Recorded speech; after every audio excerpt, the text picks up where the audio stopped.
Salam kerahiman. Hari ini adalah pertemuan ketiga di mana kita membahas sama-sama kata-kata Yesus, aku haus. Hari ini saya mau ajak Bapak Ibu untuk apa sih? Jiwa-jiwa yang bagaimana sih yang membuat Yesus senang, ya? Yesus senang dalam jiwa dengan iman yang hidup. Kita baca sama-sama dari 1420. Ketika aku membenamkan diri dalam doa, dalam roh aku dibawa ke kapel. Di sana aku melihat Tuhan Yesus bertahta dalam monstran. Pada tempat monstran itu berada, aku melihat wajah Tuhan yang mulia. Dan ia berkata kepadaku, apa yang engkau lihat secara nyata? Yesus bertahta dalam monstran. Dan terlihat wajah Yesus yang mulia. Dikatakan oleh Yesus di sini, apa yang kau lihat secara nyata, itulah yang dilihat jiwa-jiwa ini dalam iman. Oh, betapa menyenangkan hatiku iman mereka yang begitu teguh. Tuhan Yesus tahu tingkat iman dari kita semua. Iman yang teguh, iman yang ragu-ragu, iman yang kalau lagi senang percaya Tuhan, tapi kalau lagi mengalami susah enggak percaya. Iman yang bagaimana? Kalau kita ingat tentang firman Tuhan ya, benih itu jatuh di tanah berbatu, di tanah tipis, di tanah bersemak duri, atau di tanah yang subur. Dan di sini dikatakan, betapa menyenangkan hatiku iman mereka yang begitu teguh. Maka kita perlu punya iman yang teguh untuk menyenangkan Tuhan. Meskipun tampaknya tidak ada tanda-tanda kehidupanku di dalam Hosti Kudus, engkau tahu bahwa pada kenyataannya aku hadir secara penuh dalam setiap dan masing-masing hosti. Ini menjadi satu konfirmasi buat kita semua. Sering orang menganggap bahwa ya hosti ya sudah, roti tidak beragi, nggak kerasa. Sehingga ada ibu yang memberikan potongan hosti itu kepada anaknya yang merengek minta. Anaknya nangis, minta sesuatu yang mamahnya dapat. Karena mamahnya pikir daripada anaknya merengek terus, ya sudahlah saya kasih. Dia nggak tahu artinya hosti tersebut. Atau bahkan pernah ya di salah satu seminar dan ada misa kudus, kan seminar itu banyak sekali yang datang ya. Mungkin juga banyak juga bukan orang Katolik. Atau juga mungkin ada Katolik tapi belum dibaptis. Karena dia lihat orang lain maju, ya dia ikutan maju. Tapi dari gerak-geriknya untungnya ketahuan. Dia terima, tapi dia nggak makan, dia bawa. Dia bawa, kita ikutin, terus kita tanya, kamu Katolik bukan? Bukan. Nah, hal-hal seperti itu mereka nggak tahu bahwa hosti itu benar-benar tubuh Kristus.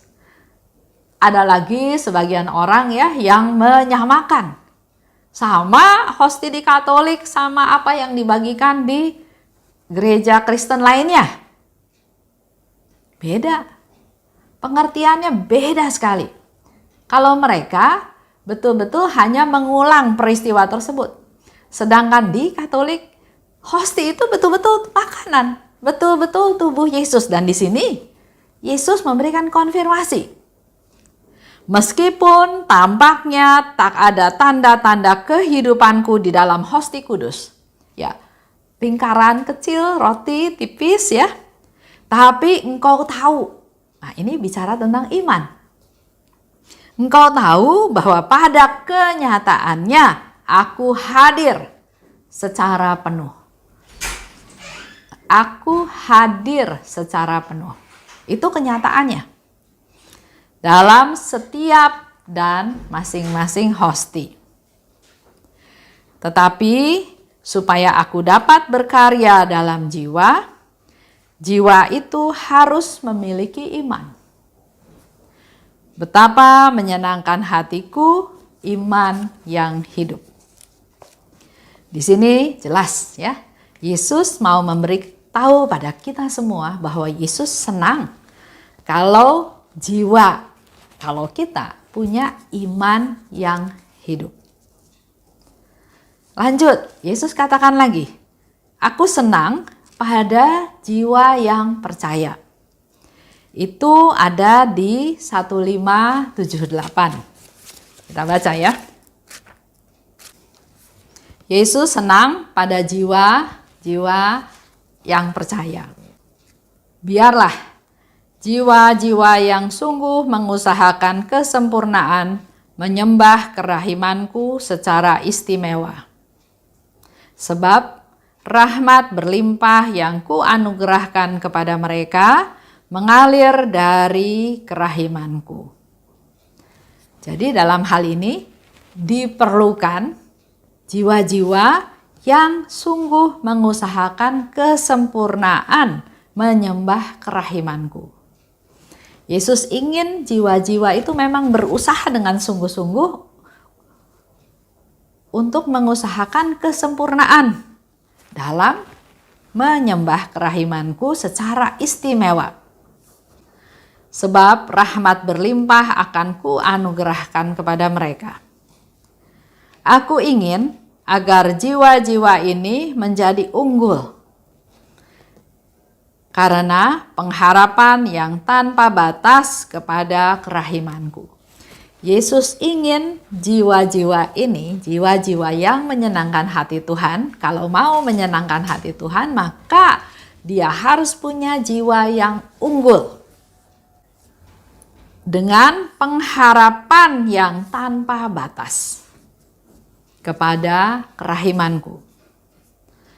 Aku sendiri akan membantu pengudusan jiwa-jiwa seperti itu.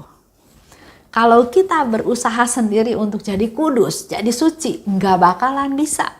Akan jatuh dan jatuh lagi dan akhirnya putus asa. Tapi di sini Yesus kasih tahu. Yesus memberikan solusinya sehingga dia katakan, aku sendiri akan membantu pengudusan jiwa-jiwa seperti itu. Bersandar pada Tuhan, andalkan Tuhan. Mohon kemampuan, mohon kekuatan, mohon penyertaan, mohon bimbingan dari Tuhan. Aku akan memperlengkapi mereka dengan segala sesuatu yang mereka butuhkan untuk mencapai kesucian. Ya. Yesus memberikan apa yang kita perlukan untuk mencapai kesucian tersebut. Misalnya, nggak sabaran atau suka ngomel. Lihat ini nggak beres, ngomel. Lihat itu nggak beres, ngomel. Nggak bisa kudus, nggak bisa suci. Ngomel itu otomatis sudah tidak puas dengan dengan sesuatu yang terjadi. Bisa omelin orangnya, bisa omelin dengan keadaannya. Nggak sesuai dengan harapan sehingga dia ngomel. Dia nggak merasa nyaman atau damai. Nah, kalau kita punya keinginan untuk menjadi kudus, maka Yesus akan memberikan apa yang kita perlukan untuk supaya kita bisa mencapai titik kekudusan tersebut. Dalam hati, misalnya tadi ya contoh, ruangan harus dibersihkan. Sudah dipesan ya, harus bersih. Tapi ternyata misalnya ART kita mengerjakannya nggak bersih. Yang kita lakukan kan ngomel. Gimana sih? Udah disuruh bersih, kok masih nggak bersih? Cuma kerja kayak gini aja kok nggak bisa bersih? Saya kan kasih waktu kamu sebebas-bebasnya, yang penting bersih, tapi kok nggak bersih? Nah, itu kan kenapa nggak bersih? Karena kita punya standar yang namanya bersih itu adalah segini. Sedangkan si ART itu mengerjakannya kurang sampai ke standar kita, maka kita ngomel. Tuhan memberikan cara supaya kita mampu untuk bisa mencapai titik kekudusan tersebut. Tuhan bisa aja memberi penghiburan kepada kita. Turunkan standarmu, karena standarmu ketinggian. Kenapa harus ngeributin yang bersih seperti itu? Ini kan bukan rumah sakit. Ini kan bukan tempat yang harus terisolasi. Ini rumah. Turunkan standarmu. Atau memberi penghiburan. Kenapa harus ngomel? Suruh dia kerjain lagi aja. Kalau dikerjakan 1 kali nggak bersih, 2 kali nggak bersih, 3 kali, 4 kali, lama-lama kan bisa jadi bersih. Beri kesempatan mereka untuk belajar. Beri mereka arahan. Yang namanya bersih, kata kita, adalah seperti ini. Supaya persepsinya sama. Dengan kejadian seperti itu, kita dilatih untuk menjadi lebih sabar. Kita diajar untuk mau menjadi pendidik. Mengajari mereka supaya mereka bisa bekerja dengan baik. Juga di samping itu, Tuhan memberikan lagi satu pandangan bahwa bukan itu yang paling penting. Bukan ruangan yang bersih, tapi hatimu yang bersih itu lebih penting. Nah, itu contoh-contoh seperti itu ya. Tuhan akan memperlengkapi mereka dengan segala sesuatu yang mereka butuhkan untuk mencapai kesucian. Rahmat kerahimanku hanya dapat diperoleh dengan menggunakan satu bejana, yaitu pengharapan. Jadi kalau kita mau rahmat kerahimannya Tuhan, kita harus punya pengharapan. Itu satu-satunya cara untuk kita mendapatkan rahmat kerahiman tersebut. Semakin besar pengharapan suatu jiwa, semakin banyak rahmat yang akan ia terima. Semakin besar pengharapan kita, maka semakin banyak yang akan kita terima. Sama seperti yang Yesus katakan pada Suster Faustina di nomor yang lain. Aku ingin memberi banyak karena aku punya banyak. Dan Yesus menjadi sedih kalau kamu cuma mintanya sedikit. Minta yang banyak. Begitu pula dalam bacaan ini. Kalau kamu punya pengharapan yang besar, maka semakin besar pengharapan suatu jiwa, semakin banyak rahmat yang akan ia terima. Jiwa-jiwa yang pengharapannya tanpa batas merupakan penghiburan yang paling besar bagiku. Sebab dengan demikian aku dapat melimpahkan seluruh kasanah rahmatku ke dalam diri mereka. Semakin besar kita minta, berharap pada Tuhan, semakin dia melimpahkan dan dia akan memberikan seluruh kasanah rahmatku pada diri mereka. Jadi Yesus itu rindu memberi kita banyak. Yang jadi masalah kan kita suka bilang, enggak Tuhan cukup ini aja. Contoh tadi ya, misalnya tentang rahmat pengampunan. Tuhan, mampukan saya Tuhan untuk bisa mengampuni dia. Terus sama Tuhan dikasih yang banyak. Nih ya, saya kasih kamu rahmat, kamu bisa mengampuni dia, kamu bisa mendoakan dia, kamu bisa menolong dia, kamu bisa memperhatikan dia, kamu bisa melindungi dia. Tuhan memberikan kita banyak kemampuan, tapi terus kita bilang, enggak Tuhan, saya cuma mau ampuni dia aja. Saya nggak mau perhatikan dia, saya nggak mau melindungi dia, saya nggak mau bantu dia. Artinya kan kita membatasi rahmat yang Tuhan kasih. Padahal mungkin Tuhan mau pakai kita sebagai alatnya untuk bisa menyalurkan kerahimannya kepada orang itu. Bukan hanya pengampunan yang Tuhan mau alirkan.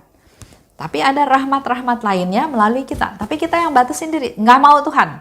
Saya nggak mau. Saya pun mengampuni bukan mengampuni karena betul-betul mengampuni. Saya cuma mau mengampuni daripada ada di pikiran saya, ganggu pikiran saya. Udahlah saya mau lupain.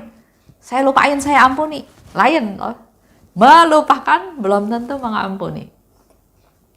Nanti ya, lain kali itu kita bahas lagi. Aku bersukacita bahwa mereka memintanya dalam jumlah banyak karena aku memang ingin sekali memberikan banyak rahmat, bahkan amat banyak. Itu yang Yesus bilang. Percaya, punya iman, punya pengharapan. Yesus mau kasih banyak dan Yesus senang kalau kita minta banyak. Sebaliknya, aku sangat sedih, kata Yesus, kalau jiwa-jiwa hanya meminta sedikit rahmat. Kalau mereka menyempitkan pintu hati mereka. Kalau kita mau minta banyak, pasti kan kita membuka hati kita, membuka selebar-lebarnya. Tuhan, kasih saya yang banyak, kasih apa aja Tuhan, saya mau ambil yang banyak. Tapi kalau tadi membatasi diri, seperti yang Yesus katakan, dia cuma buka pintu sedikit. Tuhan, saya cuma mau buka pintu sedikit. Rahmat pengampunan aja Tuhan, buat si A. Buat si B, si C, saya nggak mau Tuhan, saya rahmat pengampunan aja si A. Begitu saya dapat rahmat pengampunan, terus saya tutup. Itu menyedihkan Tuhan. Tanpa kita sadari ya, kita sering sekali mengatur Tuhan. Tuhan, kalau yang ini saya ampunilah Tuhan, tapi yang itu enggak bisa Tuhan. Padahal Tuhan mau kasih rahmat, bisa mengampuni, itu rahmat yang berlimpah. Bahkan Tuhan katakan, kalau pengharapanmu besar, maka Dia akan memberikan seluruh kasanah rahmat kepada kita. Lanjut ya. Yesus ingin pengudusan jiwa-jiwa. Yesus ingin kita semua punya tujuan, punya target untuk menjadi orang yang sehari lepas sehari menjadi semakin hari semakin kudus, mengarah kepada kekudusan. Oh Yesusku, aku tahu bahwa untuk menjadi berguna bagi jiwa, orang harus berusaha sungguh-sungguh untuk menjalin kesatuan seerat mungkin denganmu. Suster Faustina kasih tahu pada kita semua, kalau kita mau menjadi orang yang berguna, maka kita harus bersungguh-sungguh menjalin hubungan kesatuan dengan Tuhan. Karena satu kata yang diucapkan oleh jiwa yang bersatu dengan Allah menghasilkan lebih banyak kebaikan dalam jiwa-jiwa daripada diskusi dan khotbah yang disampaikan oleh jiwa yang tidak sempurna. Itu bisa baca di 1595. Jadi Suster Faustina, targetnya adalah pertama-tama bersatu dengan Allah. Kalau dia bersatu dengan Allah, maka satu kata aja dari apa yang diucapkannya dari jiwa yang bersatu dengan Allah akan menghasilkan lebih banyak kebaikan untuk jiwa-jiwa yang lain daripada khotbah dari orang atau dari jiwa yang gak sempurna. Cukup satu kata aja kalau kita bersatu erat dengan Tuhan. Itu sharing dari Suster Faustina, himbauan dari Suster Faustina buat kita semua untuk bisa menyenangkan Tuhan. Tadi kita sudah dengar ya, Tuhan Yesus senang kalau. Nah, Suster Faustina juga sharingkan, mari kita menjadi kudus, menjadi ke arah kekudusan, karena kalau kita kudus, kita bersatu dengan Tuhan, maka satu kata aja apa yang kita katakan itu lebih berguna buat jiwa-jiwa daripada khotbah dari jiwa yang tidak sempurna. Itu aja untuk hari ini. Kita akan ketemu lagi pertemuan minggu depan dari sisi Suster Faustina. Suster Faustina juga rindu akan jiwa-jiwa. Itu aja untuk hari ini. Salam kerahiman.